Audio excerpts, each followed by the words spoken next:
안녕하세요. 오늘도 들러주셔서 감사합니다. 새벽에 들려주는 옛 이야기 시작하겠습니다. 무안면 송정리 김시종가. 학문과 도리를 자랑하던 그 집안은 김진사와 그의 아내, 그리고 5살 아들 도혁이 살고 있었다. 그러던 어느 겨울, 아내가 병을 앓다 세상을 떠났다. 상을 치른 지 얼마 지나지 않아 아직 젊디 젊은 김진사에게 사방에서 재촉이 들어왔다.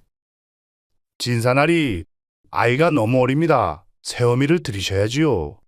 어찌 홀로 아이를 기르시렵니까?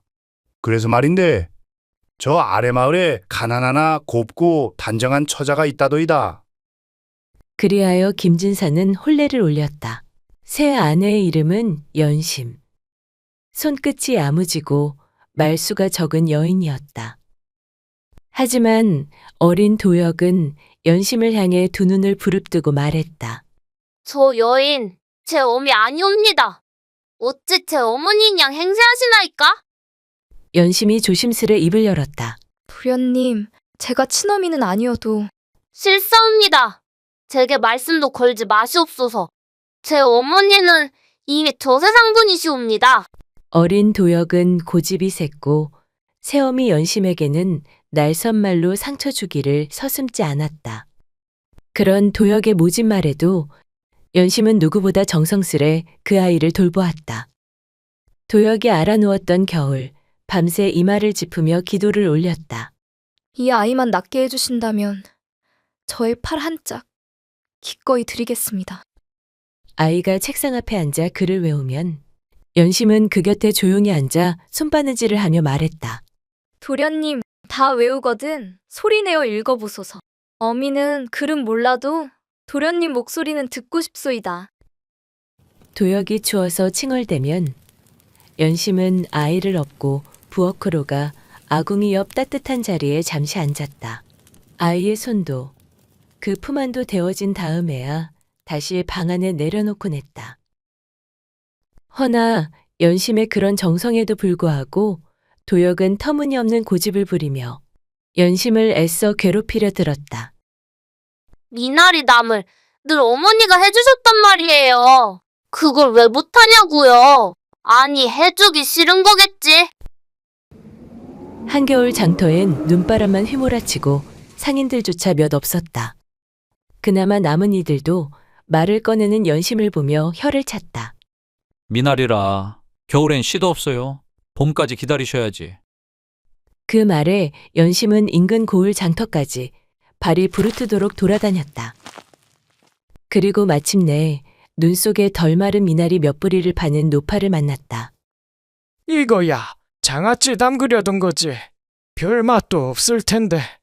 연심은 손을 꼭 모으며 간청하듯 말했다. 괜찮사옵니다. 아이가 그 미나리만 먹고 싶다옵니다. 이뿐만이 아니었다. 한겨울 눈바람이 매섭게 부는 날 민물 붕어탕이 먹고 싶습니다. 하고 도혁이 느닷없이 말을 꺼냈다. 어머니께선 이맘때쯤 항상 민물붕어를 푹 고아서 국을 끓여주시곤 했다고요.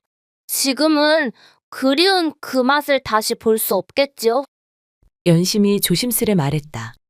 도련님, 지금은 강도 얼어붙고 붕어 한 마리 구하기 어려운 날씨온데 만약 진짜 내 어머니였으면 못 구했겠습니까? 친어머니였다면 강이 얼었든 눈이 쌓였든 상관없었겠지요? 연심은 말없이 고개를 숙였다. 그리고 다음날 새벽 얼음으로 뒤덮인 송정천 강가로 향했다. 집신 속 발가락은 금세 얼어붙었고 손등엔 동상이 올라오기 시작했다. 그렇게 발을 동동 구르며 서성이다가 가까스로 강 어귀에서 낚시꾼에게 붕어 한 마리를 얻었다. 연심은 그 붕어를 장바구니에 고이 싸들고 서둘러 집으로 돌아왔다. 저녁 무렵 마루에 앉아있던 도혁은 연심이 정성껏 푹 고아낸 붕어탕을 한 숟갈 뜨더니 이맛살을 찌푸리며 말했다. 이게 붕어탕이랍니까? 제 어머니 손맛은 이리 비리진 않았습니다. 도혁은 숟가락을 툭 놓고 그릇을 앞으로 밀쳐냈다. 연심은 말없이 그것을 주워들고 조용히 부엌으로 발을 옮겼다.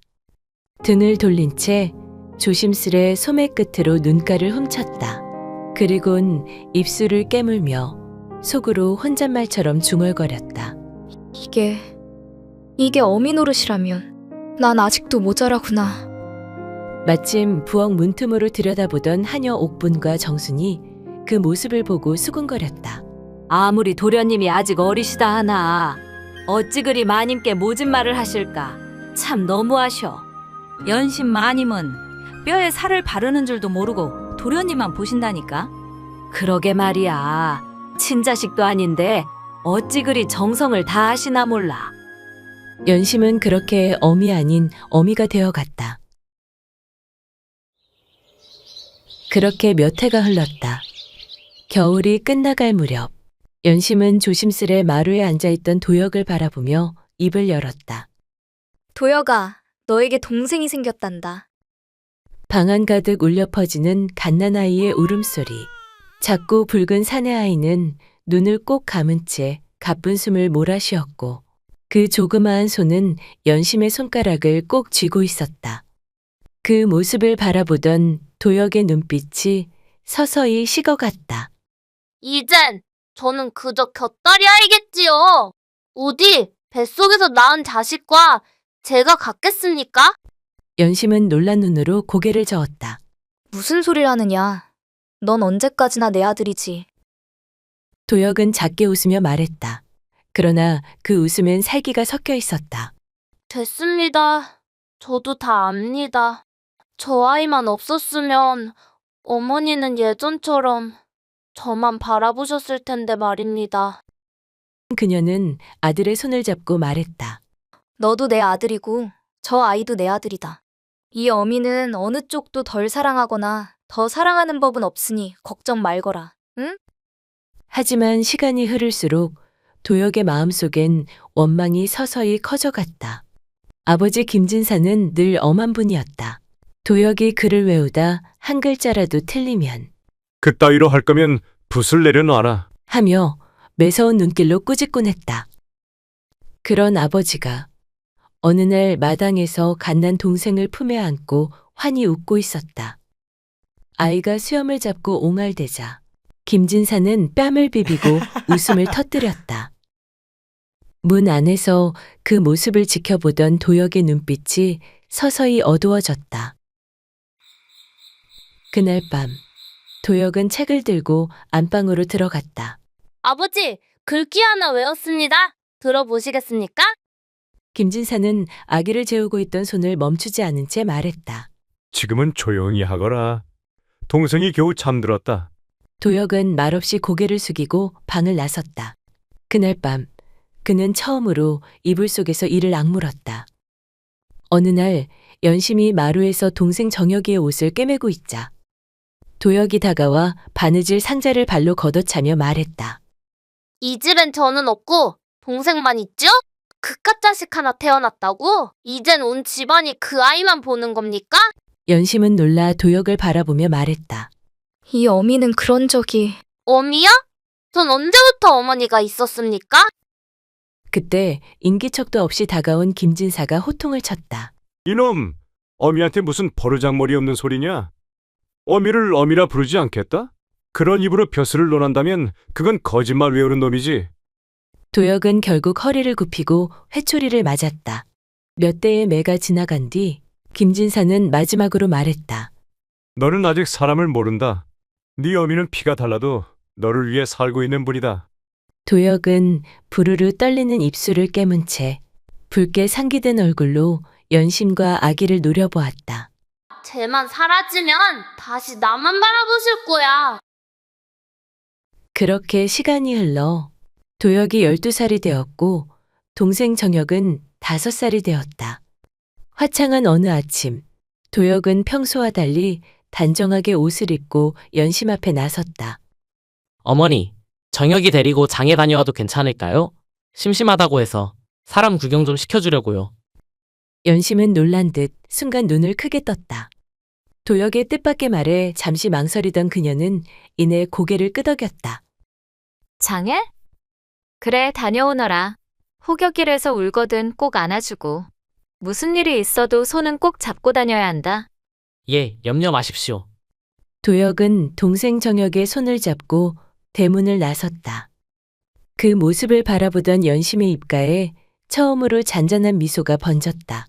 늘 동생을 거들떠보지도 않던 도역이었기에 그 낯선 모습이 더욱 뭉클하게 다가왔다. 늦었지만 이제야 정이 드는 모양이구나. 장터는 5일장 날이라 사람들로 북적였다. 채소를 담은 광주리, 두부를 나르는 상인들, 떡을 파는 노파들, 왁자지껄한 장터 소음 속에서 정혁은 도역의 손을 꼭 잡고 있었다. 도역은 조용히 말했다. 정혁아, 여기서 잠깐 기다려라. 형이 저기 가서 너 좋아하는 엿 하나 사올 테니까. 정혁은 해맑게 웃으며 고개를 끄덕였다. 응, 형아. 그러나 도역은 엿가게로 향하지 않았다. 그는 곧장 시장 반대편 골목으로 돌아 정혁이 찾지 못하게 사람들 사이로 몸을 감췄다. 정혁은 한참을 기다리다 형이 사라졌다는 걸 깨달았다. 형아, 어딨어? 나 너무 무서워. 형아. 애타게 형을 찾는 아이의 목소리는 장터의 소음에 묻혔고 그 작은 몸뚱이는 사람들의 다리 사이에 섞여 더 이상 보이지 않게 되었다. 해가 뉘엿뉘엿 저물 무렵 도역은 혼자 집으로 돌아왔다. 옷소매엔 흙이 묻어 있었고 손엔 아무것도 들리지 않았다. 연심이 문 앞에서 달려나왔다. 도혁아, 정혁이는? 네 동생은 어쩌고 혼자 들어오느냐? 도역은 고개를 숙이며 입술을 깨물었다. 뒷산 쪽 오솔길에서 잠깐 눈을 돌린 사이에 정혁이가 사라졌습니다. 아무리 찾아도 보이지 않아서 결국 혼자 집으로 돌아올 수밖에 없었습니다. 도역은 눈 하나 깜빡이지 않은 채 그저 담담한 얼굴로 거짓말을 이어갔다. 그 순간 연심의 손끝에 힘이 풀렸다. 들고 있던 물동이가 돌바닥에 부딪혀 산산이 부서졌다. 어디로 갔단 말이냐? 정혁아. 그 밤 연심은 초를 들고 산을 올랐고 그 다음 날은 강가를 헤맸으며 그 다음 날은 장터를 뒤졌다. 하지만 정혁은 다시는 돌아오지 않았다. 연심은 시간이 흘러도 항상 문 밖에서 아이 이름을 중얼거리며 울었다. 하지만 도역이 볼까 두려워 연심은 몰래 눈물을 삼켰다. 도역은 그런 연심을 지켜보며 차가운 웃음을 흘렸다. 벌써 죽었는지도 모를 아이를 대체 몇 해를 찾아다니는 건지. 그렇게 세월이 흘러 연심은 주름이 늘어난 중년의 어머니가 되었고 도역은 장성에 장가를 들게 되었다. 들어온 며느리는 욕심 많고 성질 고약하기로 이웃 고을에까지 소문이 자자한 여인이었다. 살림살이 하나 들여놓을 땐 금을 받고 종 하나 부릴 땐 3명을 갈아치운다더라. 연신마님이 걱정이야. 저리 지독한 며느리를 얻었으니. 그런 소문에도 연심은 조용히 그 모습을 지켜보며 그저 도역이 편안히 살기만을 바랐다. 도역이 혼이 난 지 얼마 지나지 않아 김진사는 한양을 오가던 길에 뜻하지 않은 사고를 당해 세상을 떠나고 말았다. 장례를 마치고 상복을 벗기도 전에 안채에서는 낮고 싸늘한 며느리의 목소리가 흘러나왔다. 이 집은 이제 제가 안주인입니다. 후처셨다는 분이 안방 지키고 있는 건 안 될 말이겠지요? 하녀들이 듣는 앞에서 연심을 향한 멸시가 서슴없이 뿜어져 나왔다. 밥만 축내는 늙은이 꼴배기 싫어 죽겠네. 눈치가 있으면 알아서 나갈 것이지. 누가 좋아한다고 저러고 있나 몰라. 옆방에서 들려오는 며느리의 모진 말에 연심은 말없이 고개만 떨군 채 고요히 눈물을 흘렸다. 김진사가 살아계셨을 땐 감히 들을 수 없었던 말들이었다. 하지만 이젠 그 누구도 그녀를 막아주는 이 없었다. 어느 날 밤, 도혁이 방 안에서 글을 펼치고 있을 때였다. 안채의 문이 조용히 열리고 며느리가 조심스레 안으로 들어섰다. 서방님, 잠시 드릴 말씀이 있어 들렀습니다. 무슨 일인가? 며느리는 방 안으로 들어와 문을 조용히 닫으며 나직한 목소리로 속삭였다. 어머님 말입니다. 오늘 낮에 안방 장롱에서 뭔가를 꺼내 조용히 뒤편 헛간에 숨기는 걸 제가 보았습니다. 도혁의 손이 멈췄다. 어머님이 무엇을? 확실하진 않지만 아버님 유품이 아닌가 싶습니다. 아버님이 평소 늘 곁에 두시던 상자였으니까요. 설마 그럴 리가. 그러자 며느리는 고개를 숙이며 말을 이었다. 저도 아니라고 믿고 싶습니다. 허나 후처셨지 않습니까? 혹여나 잃어버린 아들을 찾기라도 하셔서 그 아이에게 유산을 모두 넘기시겠다고 하신다면 저희는 어찌해야 하겠습니까? 아무렴 서방님보다는 핏줄이 더 당기는 법이지요. 그 말에 도혁의 눈빛이 흔들리는 걸 본 며느리는 조용히 쐐기를 박았다. 차라리 지금 정리를 하시는 것이 우리 집안을 지키는 길일지도 모르겠습니다. 며칠째 말이 없던 도혁이 마당에 나와 연심을 불렀다. 도혁은 잠시 그녀를 바라보다가 싸늘한 얼굴로 입을 열었다. 이 집에 더는 계실 이유가 없으니 짐을 싸서 나가시지요. 연심은 순간 그 말뜻을 이해하지 못한 채 되물었다. 그게 무슨 말이냐, 도혁아. 이제 아버님도 돌아가셨고 어머니라 불러야 할 분도 아니니 이제는 서로 인연을 끊는 것이 옳지 않겠습니까? 연심은 서서히 떨리는 손으로 앞치마를 움켜쥐었다. 내가 무슨 잘못을 하였느냐. 네 밥상을 놓친 적도 없고 네 젖을 먹인 건 아니라 해도 손에 물집이 터지도록 너를 키워온 사람이다. 도혁은 시선을 피하지 않은 채 더욱 차갑게 말했다. 생색은 그만 내시지요. 전 어머니께 그렇게 해달라고 한 적 없습니다. 하지만 지금 보니 알겠네요. 그 모든 친절이 결국 아버지 재산 때문이었겠지요. 그 순간 안채에서 며느리가 문을 열고 나왔다. 짐은 제가 미리 챙겨드렸습니다. 더는 재산을 욕심내지 마시고 이 집을 떠나시죠. 연심은 그 말을 듣고서야 이 모든 흐름의 뿌리가 어디서 시작되었는지 알 듯했다. 그러나 말하지 않았다. 그저 입술을 꼭 다문 채 눈물 맺힌 눈으로 도혁을 바라보았다. 너를 내 배로 낳지 않았을 뿐 가슴으로 키운 자식이었는데 내가 그리도 불편했느냐. 도혁은 대답하지 않았다. 그저 돌아서며 뱉은 한마디가 전부였다. 이제 인연은 여기까지입니다. 도혁아, 어찌 이리 매정하냐. 너를 어릴 적부터 품에 안고 단 한 번도 내 자식이 아니라고 생각한 적이 없느니라. 그러자 도혁은 한껏 쓴웃음을 지으며 목소리를 높였다. 거짓말 마십시오.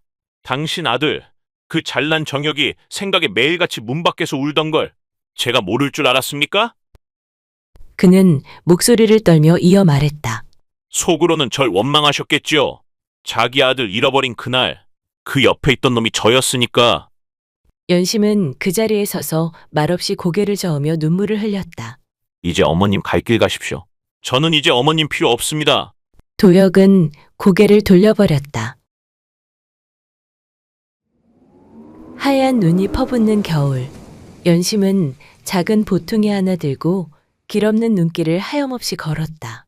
들판은 온통 희뿌였고 그 위를 걷는 연심의 발끝은 이미 얼어 감각이 없었다.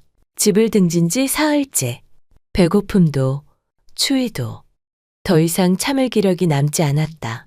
이 길 끝에 어디든 몸 하나 뉘을 곳이 있었으면. 그때였다.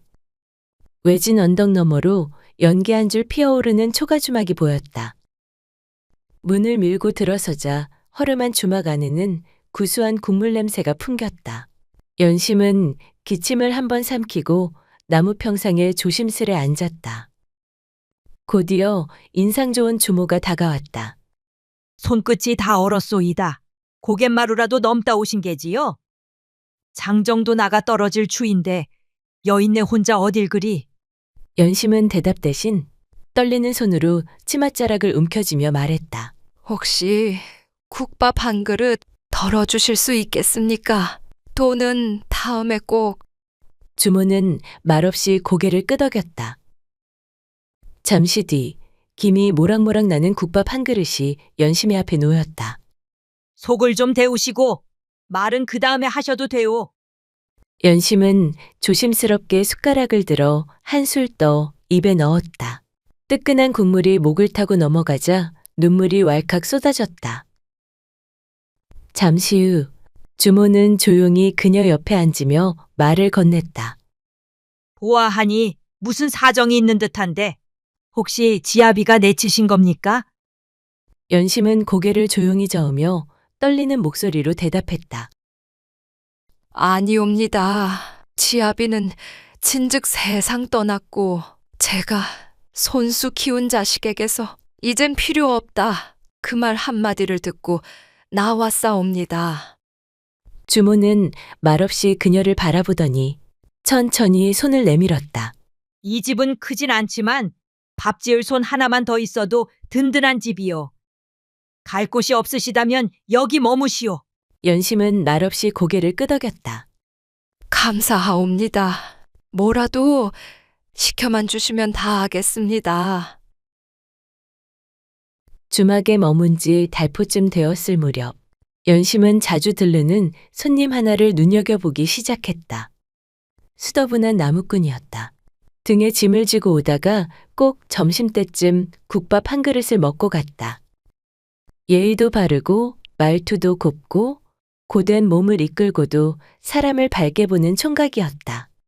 어느 날 나무꾼이 국밥을 다 먹고 나가려 할 때 연심은 무심코 그의 옷깃을 털어주다가 귀 뒤편에 난 엄지손톱만한 점 하나를 보게 되었다.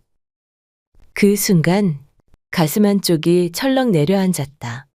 우리 정혁이도 저 자리에 저만한 점이 있었는데. 하지만 고개를 저으며 마음을 눌렀다. 아니다. 우연이겠지. 이 세상에 점 하나 겹친다 해서. 며칠 뒤 나무꾼이 늦게 주막에 들러 장작짐을 벗고 앉았다. 연심은 그에게 따뜻한 숭늉 한 잔을 내주며 말했다. 총각은 말솜씨도 곱고 마음씨도 곱구먼. 내 자식이 살아있었으면 자네 같은 사람이 되었을까 싶다. 그 말에 나무꾼이 고개를 숙이며 입을 열었다. 어릴 적 길을 잃었더랬습니다. 그때가 겨우 5살 즈음이었지요. 장터에서 형을 따라갔다가 돌아보니 아무도 없었습니다. 연심의 손이 덜덜 떨렸다. 한참을 숨을 고르다 조심스레 물었다. 그때 입고 있던 옷 같은 건 혹시 남아있느냐? 그 옛날 잃어버릴 때 입고 있었던 위쪽 오리 하나가 있사옵니다. 소매자락에 붉은 꽃이 곱게 수놓아져 있었지요. 혹시라도 그 자수가 어미를 찾는 길이 될까 하여 이리저리 떠돌면서도 품에 안고 살아왔습니다. 그 순간 연심은 그 자리에 털썩 주저앉고 말았다. 세상에, 내 새끼 정여가 네가 살아있었구나. 연심의 목소리는 떨리고 갈라졌다. 나무꾼은 놀란 눈으로 그녀를 바라보았다. 네? 그게 무슨 말씀이신지. 연심은 두 팔로 그를 끌어안았다. 널 처음 본 순간부터 어찌 된 일인지 남 같지 않더라. 이 가슴이 먼저 알아봤느니라. 이 어미가 얼마나 너를 찾아 헤맸는지 아느냐. 밤마다 네 이름 부르며 이불을 적신 날이 얼마였는지. 내 새끼, 내가 널 어떻게 잊고 살았겠니? 수많은 눈물 끝에 연심은 마침내 그토록 그리워하던 아들 정혁을 품에 안을 수 있게 되었다. 한편 모질게 어미를 내쫓았던 도혁은 모든 것을 잃고 말았다. 사실 그토록 연심을 내치려 들던 며느리에겐 처음부터 흑심이 따로 있었던 것이다. 재산을 모두 손에 쥔 그 여인은 슬그머니 외간 남자와 손을 잡고 살림을 몽땅 챙겨 도망쳐버렸다. 김진사 댁은 더 이상 도혁의 것도 누구의 것도 아니었다. 그가 매정하게 버린 사람은 세상에 단 하나뿐인 어미였고 그 대가는 모든 것을 잃고서야 찾아왔다. 며칠을 굶은 도혁은 떨리는 다리를 이끌고 장터 끝 외진 주막으로 들어섰다. 봄인데도 여전히 살 속을 파고드는 찬바람. 그의 옷은 달코해져 거린과 다를 바 없었다. 주막 안은 연기와 국물 냄새로 가득했다. 구수한 된장국 냄새에 도혁은 저도 모르게 걸상을 찾아 주저앉았다. 그때였다. 바삐 나무 숟가락을 씻고 커다란 솥에서 국을 푸고 있던 한 여인이 눈에 들어왔다. 그녀의 모습이 어딘지 모르게 낯설지 않았다. 그 여인이 고개를 들었을 때 도혁의 손이 멈췄다. 그녀는 다름 아닌 어머니 연심이었다. 얼굴엔 주름이 깊었지만 그 눈빛, 그 손짓은 어릴 적 자신을 위해 밥상을 차리던 그 어미였다. 그는 국밥 한 숟갈도 들지 못한 채 그 자리에 조용히 눈물을 흘렸다. 장작불을 피우는 연심 앞에 도혁이 조용히 무릎을 꿇고 이마를 땅에 박으며 입을 열었다. 연심이 도혁을 보자 놀래들고 있던 주걱을 떨어뜨렸다. 아니, 너는 도혁은 마당에 고개를 박은 채 울먹였다. 정혁이를 그때 장터에 버린 것도 어머니를 쫓아낸 것도 모두 저였습니다. 그의 어깨가 들썩이고 연심은 말없이 하늘을 올려다보았다. 잠시 후 그녀는 조용히 입을 열었다. 어쩌다 일이 된 것이냐. 누구보다 잘 살길 바랬는데 나는 네가 다시 어미라 불러주는 날이 오기를 얼마나 기다렸는지 모른다. 도혁은 눈물을 감추지 못한 채 다시 연심의 앞에 머리를 조아렸다. 어머님의 그 사랑이 고마운 줄도 모르고 그 따뜻한 손길을 제가 발로 걷어찼사옵니다. 그때 주막 안쪽에서 이 모든 이야기를 들은 정혁이 걸어 나왔다. 낯익은 얼굴, 낯익은 눈빛. 한눈에 봐도 자신과 꼭 닮은 동생 정혁이 분명했다. 그 앞에 무릎 꿇은 도혁은 고개를 들어 조용히 정혁을 바라봤다. 너를 미워해서가 아니었다. 어미가 너만 바라보는 게 두려워서. 염치 없지만 나를 용서해다오. 정혁은 한동안 말이 없었다. 그러다 조용히 다가와 도혁의 어깨를 붙들었다. 이제 그만 일어나십시오. 어머니께선 누구보다 따뜻한 품을 지닌 분이십니다.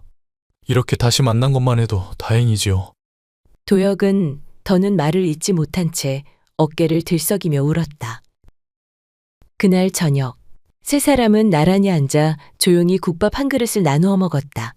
다식은 국밥 속에서 가족이라는 이름이 다시 데워지고 있었다. 그날 이후 도혁은 그동안의 죄를 뉘우치며 못다한 효를 다해 연심을 정성껏 모셨고 정혁은 잃어버린 시간을 대신하듯 어머니 곁을 떠나지 않았다.